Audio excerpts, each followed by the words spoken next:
el sitio de reunión bien establecido en nuestra vida. Me refiero a la iglesia.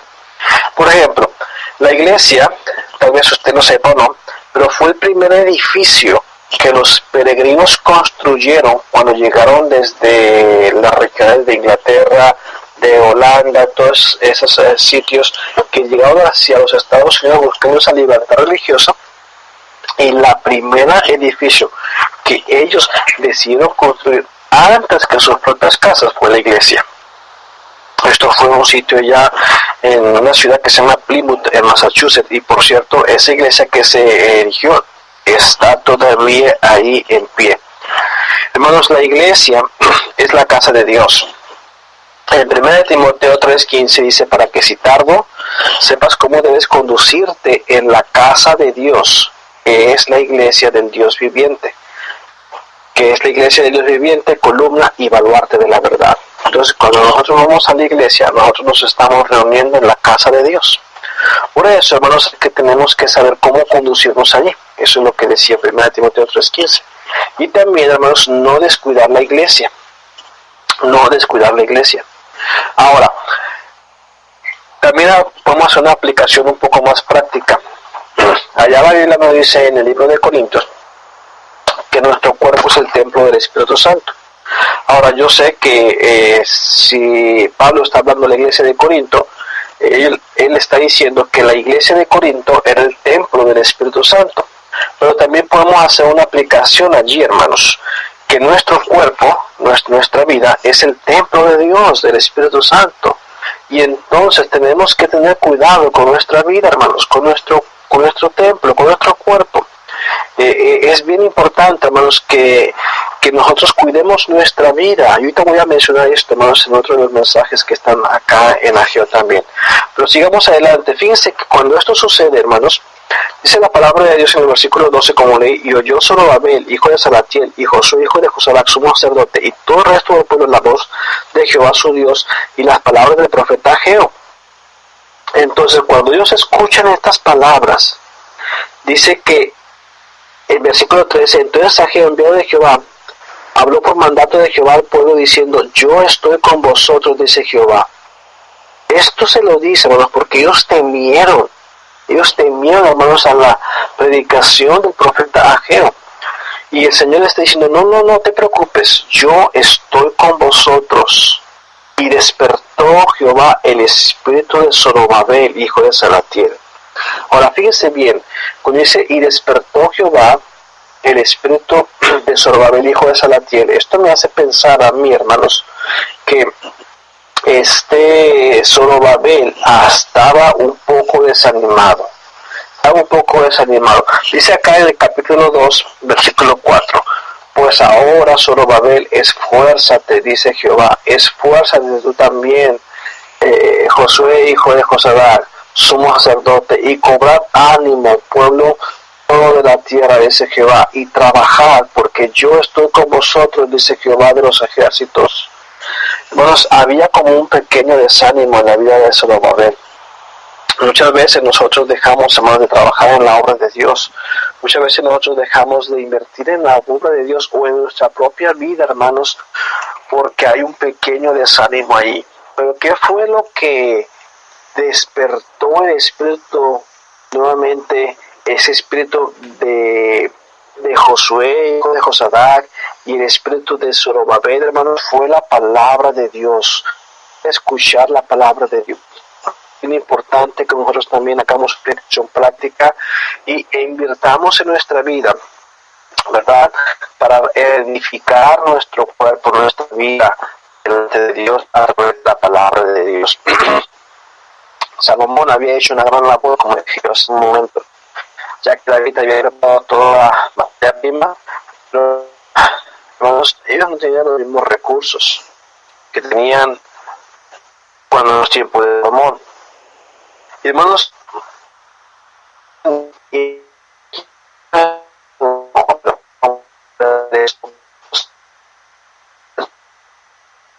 obra tan grande, entonces se empezaron a desanimarse. Eso contribuyó también al desánimo. Estaba compartiendo, hermanos, la obra que había hecho por lo que ellos estaban haciendo. Y es malo, hermanos, muchas veces el hacer esas comparaciones. Las comparaciones con el pasado, hermanos, muy recomendables.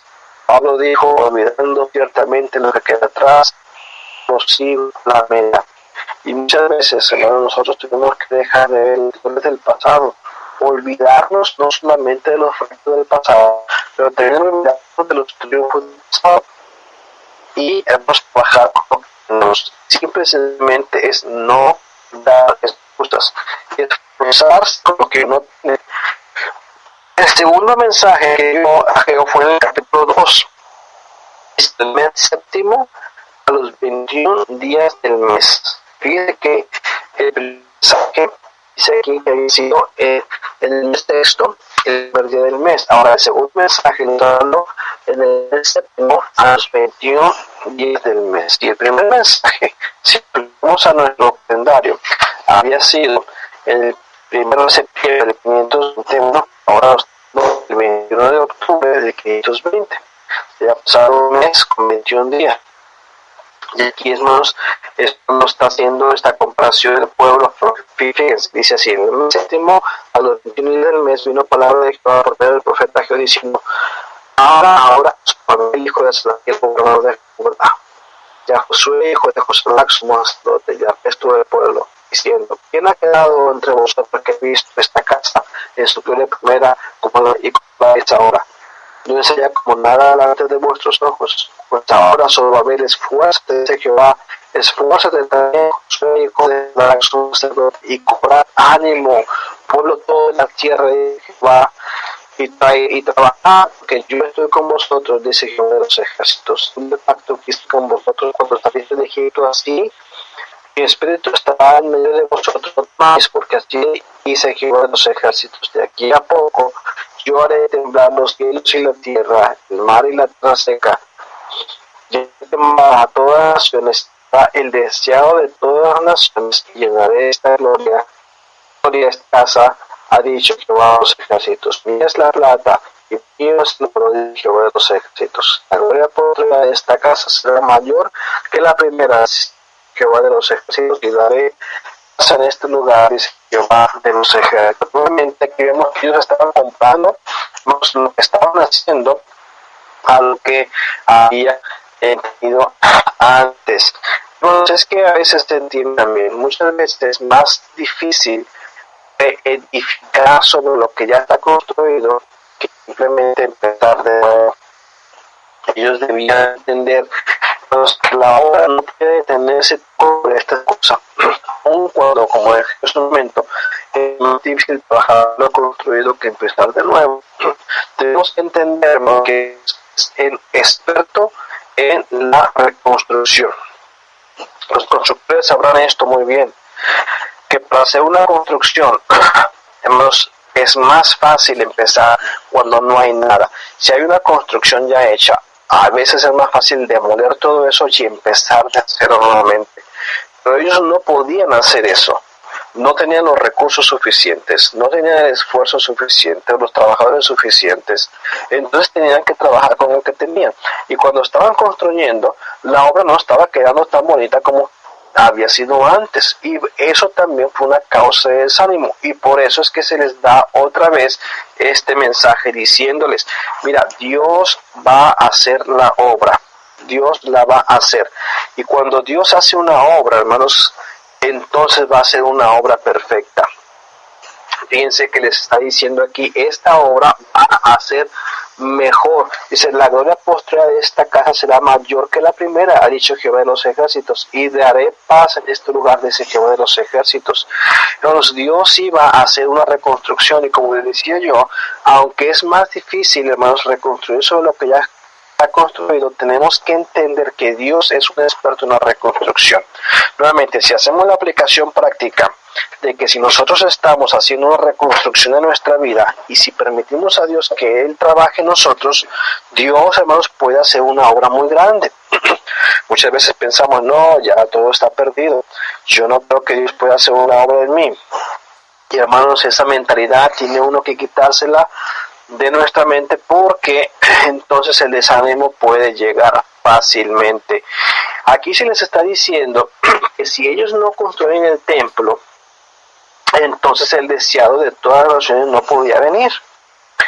El cuerpo, hermanos, más bien dicho, el cuerpo sí, de nosotros, es decir, el templo del Espíritu Santo, bueno, haciendo la aplicación práctica, tiene que ser edificado, porque si no, el deseado, es decir, Cristo, no puede venir a nuestra vida. No podemos gozar de la presencia de Dios, es lo que quiero decir. Ellos tenían que entender que si el templo no estaba edificado, Cristo no podía venir, hermanos, en su venida. Así que ellos tenían que alzar manos a la obra. Y hermanos míos, si nosotros no estamos edificando nuestra vida, no podemos tener la presencia de Dios en nosotros también. Seguimos leyendo aquí para terminar. Dice, los 4 días del 9º mes, el 2º año de Darío, vino palabra de Jehová por medio del profeta diciendo, nos pregunta ahora a los de la ley diciendo, se lleva carne sacrificada en la falda de su ropa y con el vuelo de trucar pan o vino o aceite o cualquier otra comida será santificada. Y respondió los sacerdotes y dijeron no. Y dijo Jehová, si un inmundo a causa de cuerpo, bueno, daré alguno de estos, decidieron inmunda será. Y respondió Jehová y dijo, así es este pueblo y esta gente delante de mí, dice Jehová, así mismo toda obra de sus manos y todo lo que aquí en el mundo. Ahora pues meditad en vuestro corazón de este día en adelante, antes que pongan piedras en el templo de Jehová, antes que sucediese de 20 efas y había 10. Venían al lagar para sacar 50 cántaros y había 20. Os herí con viento solano, con tizoncillo y con granizo, en toda obra de vuestras manos, mas no os convertisteis a mí, dice Jehová. Meditad pues en vuestro corazón desde este día en adelante, desde el día 24 del 9º mes, desde el día que se echó el cimiento del templo de Jehová. Meditad pues en vuestro corazón. No está un nacimiento en el granero, ni la vid, ni la higuera, ni el granado, ni el árbol del olivo ha florecido todavía, más desde este día os bendeciré. Y aquí tenemos el tercer mensaje de Ageo. Y aquí nos está diciendo básicamente que la santificación en el pueblo es importante. Yo he mencionado, hermanos, en varias ocasiones en este momento, en esta sesión, de que si hacemos esa aplicación práctica, de edificar nuestra vida, vamos a imaginarnos que nuestro cuerpo, que nuestra vida es el templo que tenemos que edificar. Y lo tenemos que edificar porque según el segundo mensaje de Ageo, la presencia de Dios no puede venir hasta que esta obra esté siendo edificada, ese deseo de las naciones. Y ahora fíjense bien, si seguimos en esta línea de aplicación, en el siguiente mensaje les está diciendo que esa santificación, hermanos, en el pueblo como nosotros es importante para que la obra sea hecha adecuadamente. Está haciendo aquí un cuadro comparativo acerca de la sangre santificada que en la su ropa y con el vuelo de ella tocar el pan o vino o aceite y cualquier otra comida, si esa será santificada. Y los sacerdotes pues obviamente dijeron pues no. ¿Ves? Básicamente lo que está diciendo es, bueno, mira, vamos a decir, si yo tengo aquí una ropa muy limpia, ¿verdad? Y yo voy y después toco algo que está totalmente sucio, ¿qué quiero decir? Que con esta limpieza que yo tengo voy a limpiar aquello que se ensució, que está sucio, no. Y viceversa también. Vamos a decir que un plato de mole, por ejemplo, ustedes mexicanos que me escuchan como yo, son mexicanos, entendemos que el mole es una comida con una salsa ahí hecha toda que parece como negra, entre negra y roja, y se puede embarrar uno bastante fácil, sobre todo unos niños que no saben cómo comerlo. Yo digo, bueno, si tú estás comiendo mole, pues obviamente embarrar. Entonces, los comparativos, lo que está diciendo Ageo es diciendo, mira, tú no puedes vivir una vida en pecado Tú no puedes andar haciendo cosas indebidas y darte